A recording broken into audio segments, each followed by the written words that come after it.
তোমরা যারা তারাপীঠে গেছো, আমি জানি না তাদের মধ্যে কারা কারা ঠিক এই নারায়ণ মন্দির দর্শন করেছো। আমাদের এই মা তারাপীঠেই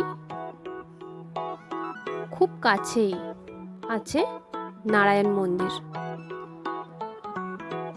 তারাপীঠে আমরা তো মা তারার দর্শন করি এবং বিভিন্ন সাইট সিন দর্শন করি।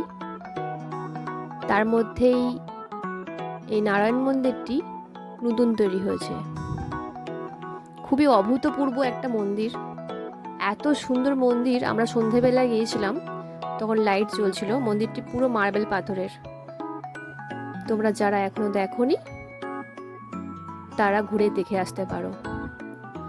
মন্দিরের সামনেই রয়েছে বাবা মহাদেবের এক বিশাল মূর্তি, এবং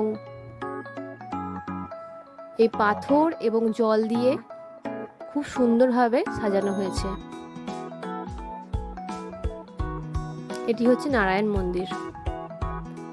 এটা হচ্ছে মন্দিরের সামনের দৃশ্য। এই যে বিগ্রহ, লক্ষ্মী নারায়ণের বিগ্রহ।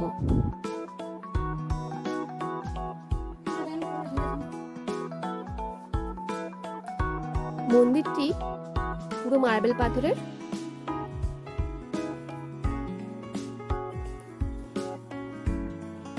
এবং ওপরে রয়েছে ঝাড়বাতি দিয়ে সজ্জিত। আমরা এখানে সন্ধে নাগাদ গিয়েছিলাম, তোমরাও ঘুরে আসতে পারো।